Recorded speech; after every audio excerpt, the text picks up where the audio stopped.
Hello dear student, welcome back to our channel R K centre. दोस्तों, आज के video में हम लोग एक नहीं चार प्रश्नों को डील करने वाले हैं, जो कि इस प्रकार से है। तो आपका प्रश्न होने वाला है, सतत विकास के मुख्य घटक क्या है, उदाहरण देकर के समझाइए।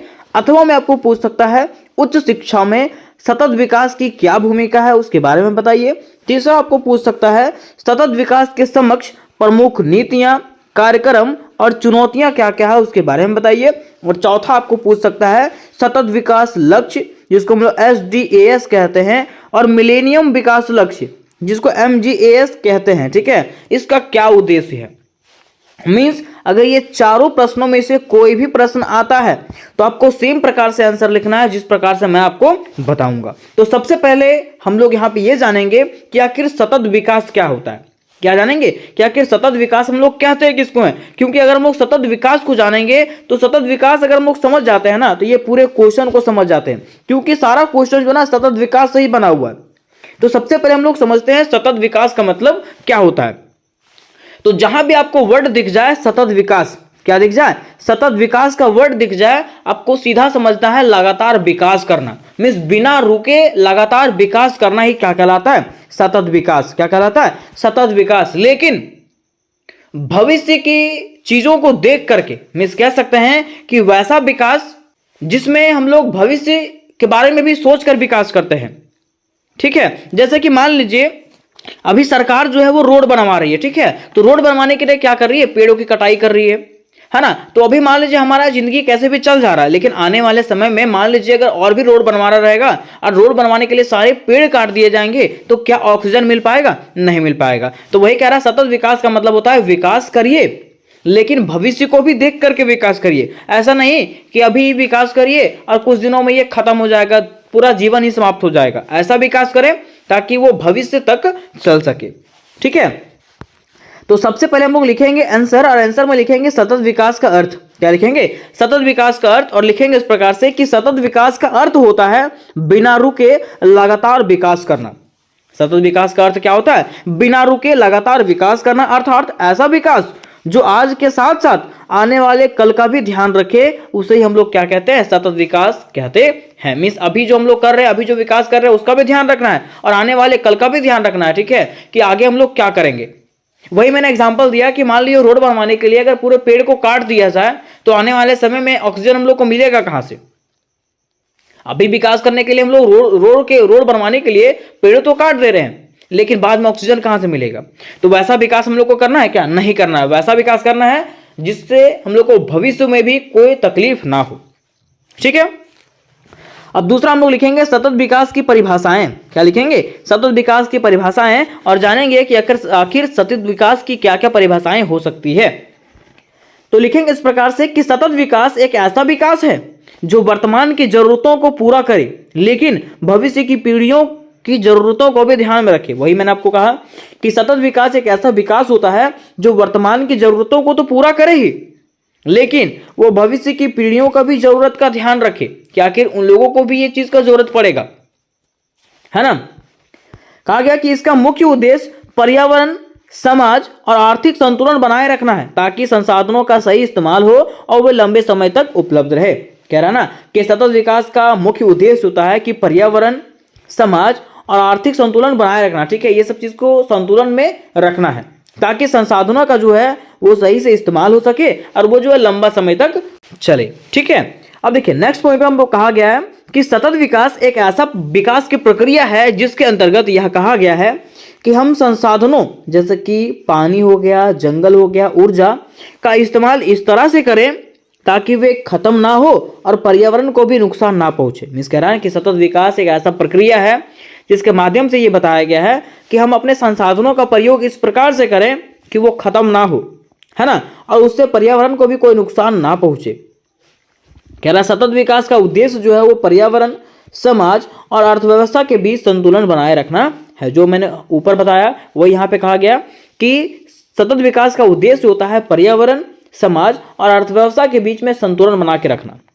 ठीक है, तो इस प्रकार से आपको क्या करना है, स्टार्टिंग पॉइंट में लिख देना है कि आखिर सतत विकास की क्या क्या परिभाषाएं होती है।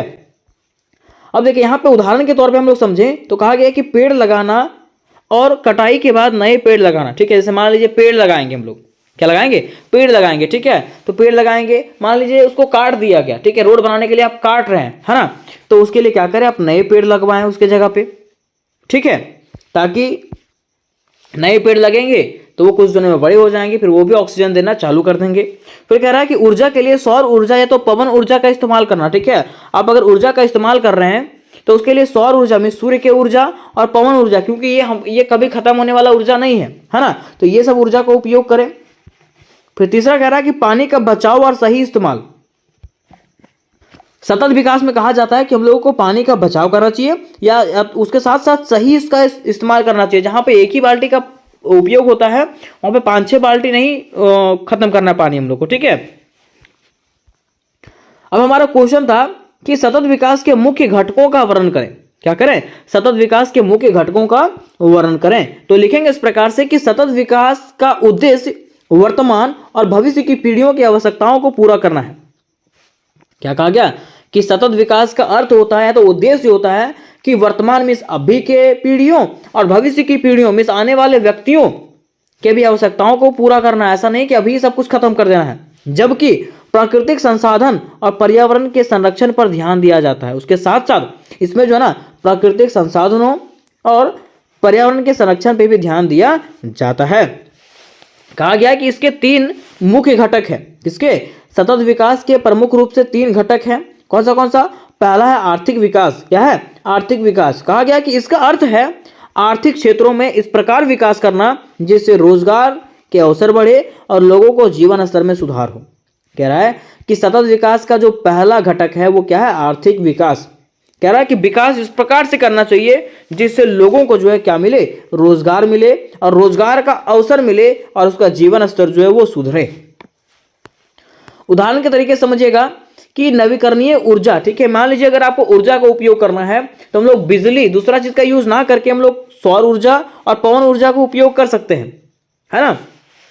उसके साथ साथ ग्रामीण क्षेत्रों में छोटे उद्योगों का विकास। अगर हम लोग ग्रामीण क्षेत्र में छोटे उद्योग का विकास करेंगे तो उसमें जो है ना लोगों को काम मिलेगा, आसपास के लोगों को काम मिलेगा उसमें। ठीक है, दूसरा कहा गया कि सामाजिक समानता। क्या कहा गया? सामाजिक समानता। कह रहा है कि यह एक ऐसा विकास है जो समाज के सभी वर्गों को समान अवसर और सुविधाएं प्रदान करने पर केंद्रित है। क्या कह रहा है कि सतत विकास एक ऐसा विकास है जो समाज के सभी वर्ग को समान अवसर देता है, एक समान अवसर देता है और सबको एक समान सुविधाएं भी प्रदान करता है। वही कह रहा है, उदाहरण के तरीके समझिएगा कि गुणवत्तापूर्ण शिक्षा और स्वास्थ्य सेवाएं सभी के लिए उपलब्ध कराना तथा महिलाओं और वंचित वर्ग को रोजगार के समान अवसर देना। मीन्स महिला और जो वंचित वर्ग है जिनको रोजगार नहीं मिलता है, ठीक है, उन लोगों को भी रोजगार के अवसर देना। ये किसका घटक है? तो कह सकते हैं सतत विकास के प्रमुख घटक है।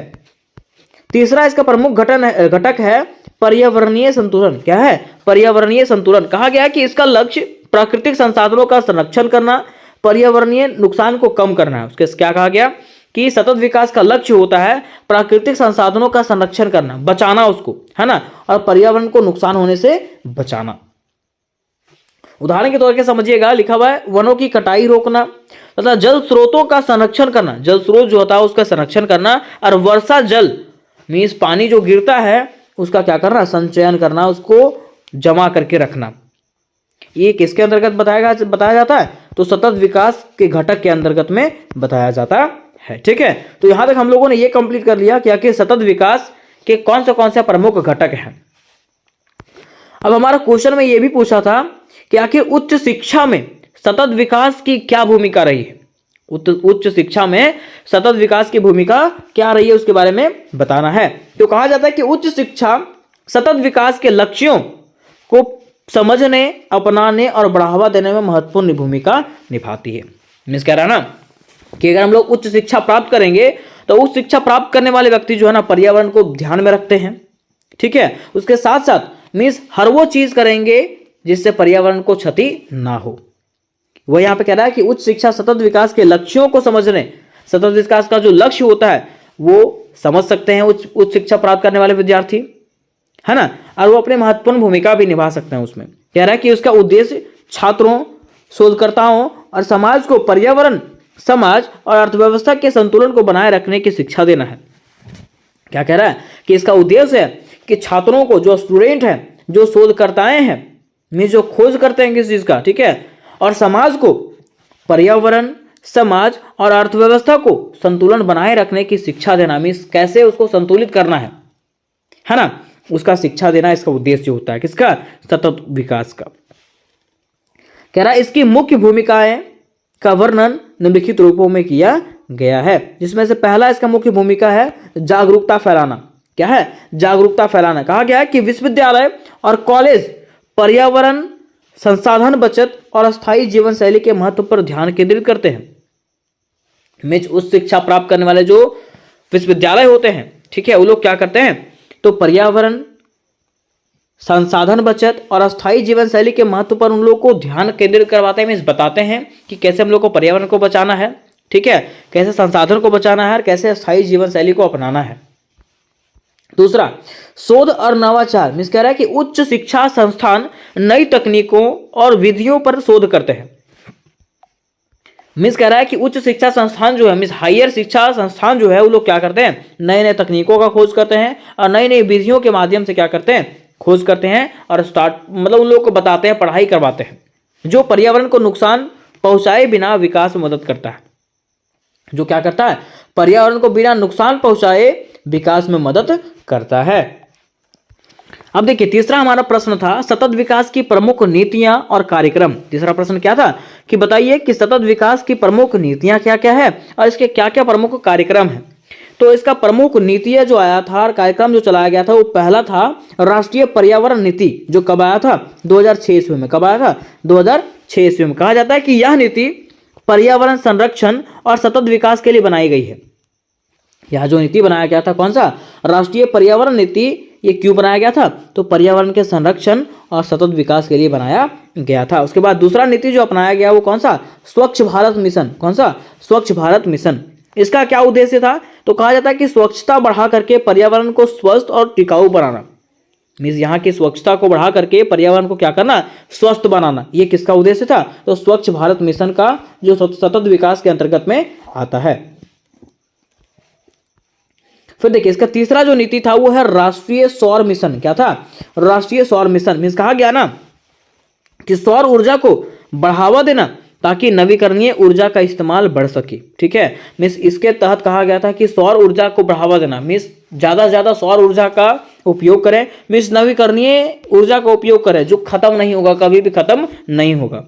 अगर हम लोग पेट्रोल की बात करें, कोयला की बात करें, तो ये खत्म होने वाले संसाधन है, अनवीकरणीय है, मीन्स खत्म हो जाएंगे। लेकिन क्या सौर ऊर्जा है, सूर्य का ऊर्जा कभी खत्म होगा? नहीं खत्म होगा। चंद्रमा का ऊर्जा कभी खत्म होगा? नहीं खत्म होगा, है ना। तो क्यों ना हम नवीकरणीय ऊर्जा यूज करें, इसलिए यहाँ पे ये मिशन चलाया गया था। चौथा इसका मिशन है जल जीवन मिशन। क्या है? जल जीवन मिशन। कहा गया कि पानी के संसाधनों को बचाने और सभी को स्वच्छ पानी उपलब्ध कराने पर केंद्रित, ठीक है। यह जो मिशन चलाया गया था वो किस लिए चलाया गया था, तो पानी के संसाधन को बचाना, मीन्स पानी को बचाना और सभी को स्वच्छ पानी उपलब्ध कराना, ये जो था इस मिशन का उद्देश्य था। फिर पांचवा जो नीति चलाया गया या तो कह सकते हैं मिशन चलाया गया, वो क्या था, तो सतत विकास लक्ष्य था। क्या था? सतत विकास लक्ष्य, जिसको हम लोग कहते हैं सस्टेन डेवलपमेंट गोल्स।